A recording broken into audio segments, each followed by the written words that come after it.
In the name of the Father, and of the Son, and of the Holy Spirit. God's Word, Psalm 23. The Lord is my shepherd, I shall not want. He makes me lie down in green pastures. He leads me beside still waters. He restores my soul. He leads me in paths of righteousness for his name's sake. Even though I walk through the valley of the shadow of death, I will fear no evil, for you are with me.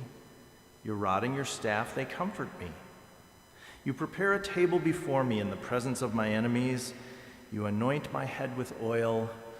My cup overflows. Surely goodness and mercy shall follow me all the days of my life, and I will dwell in the house of the Lord forever. This is the word of the Lord. Thanks be to God.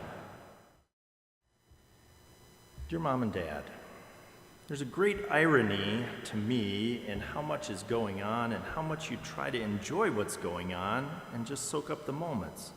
Enjoying the great moments as you're living them is sometimes not as simple as it would seem. You know how much I love fall, the leaves and the colors and the cooler weather. The trees in the chapel courtyard are pretty much amazing. So many perfectly red leaves and a few yellow ones that I have a little collection on my windowsill. Lately, it's been the perfect temperature for wearing some of my favorite boots and breaking away from summer t-shirts into some clothes that actually seem like fashion, like sweaters. And pumpkins, not to wear, I mean, but just to look at and be there is something else great about fall. I don't know whether it's the nice round shape or the oranginess of them or the abundance of them in the fall or the connection with candy and Halloween, but I've always loved pumpkins and things related to pumpkin, like pumpkin spice coffee and pumpkin pie yogurt at Cherry Berry. I don't know why you can only get them in the fall. It's like you have to overindulge for a few weeks and then there's none, feast or famine. It's like that in the calf a lot, too. So often it seems like there's either 3 good options for dinner or nothing exciting. Sadly, it seems like it's more of the latter these days. Sadly, it's also like homework these days that's overflowing. Every professor is trying to get in some midterm tests or paper or assignments all before fall break. I want to say, dear professors, you know how much I love anatomy, but it's too much to have in my head all at once. My hippocampus and amygdala are overflowing with facts. My synapses are working overtime. At least I think that's the correct parts. Couldn't there just be a few less bones to memorize? But then maybe we'd be too much like jellyfish without enough bones and just lay around all the time like literal slugs. Honestly, that doesn't sound terrible right now. So we fill our days with studying as much as we can, but maybe not as much as we should, while also trying to fill our days with time for friends and the joy of being in a great place. I thought of that when I talked with Grandma and Grandpa last weekend. They're always so thankful when I call, which isn't often enough, I know. It's so funny that they talked about their week and how busy it was. They had a doctor appointment on Monday and an oil change for their car and the dentist on Tuesday and choir practice Thursday night and a social lunch with their neighbors on Wednesday. They had something every day but Friday. But I kind of felt like that would all happen in one day of my life here, and I'd still try to get in a run. I guess when you're retired, busy means something different than when you're a college student. Not that I'm begrudging them their days, but what constitutes a full week is clearly relative. It's kind of like homecoming court. I know I told you earlier this week that I got nominated for homecoming court, which I know is a neat thing, but it's not at all like high school with the drama related to it and the dance and everything. The first step is just that some faculty or staff person nominated you, and then from that big list of guys and girls, it gets narrowed down to a court, and then there's voting for a king and queen. So really, I'm only on a list of potential people to be on homecoming court. It's what happens before the court. It's like a speeding ticket. That's what happens to a lot of people before they end up in court, right?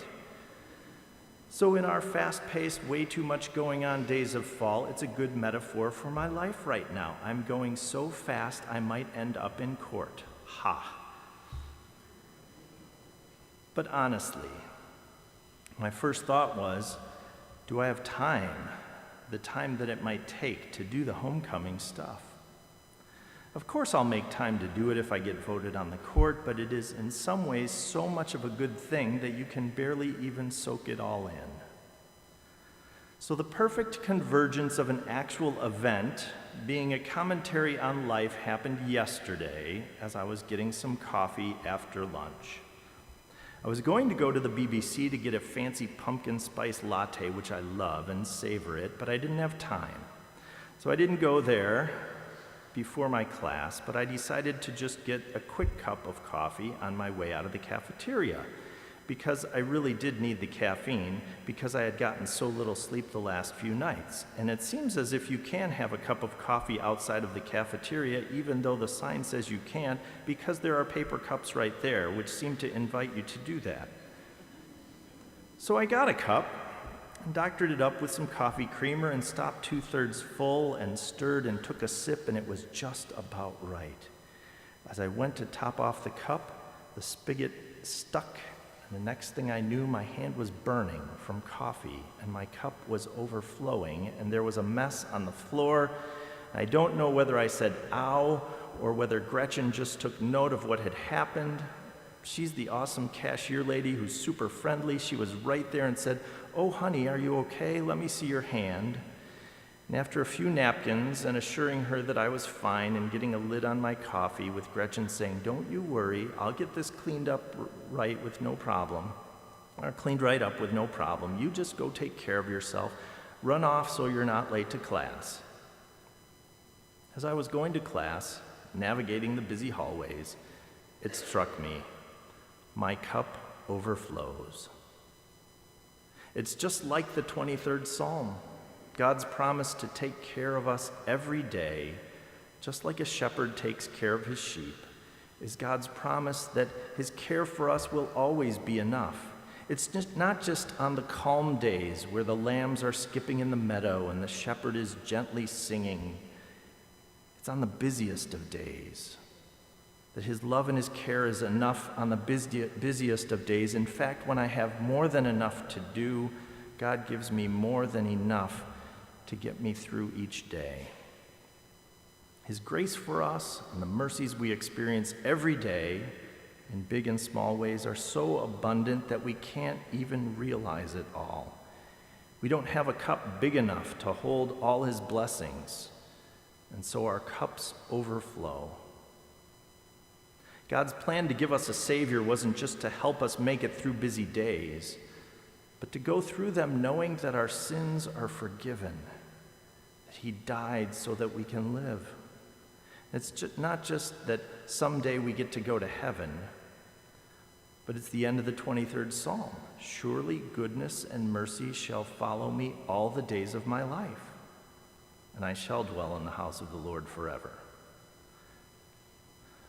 So I guess I need to slow down enough sometimes to see how full my life is.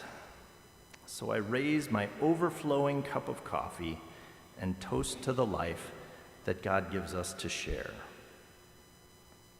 And that's all the news from Concordia, where your humble but awesome daughter continues the tradition of great humor, great people, great faith, and even a view of a great lake. Love, Jane.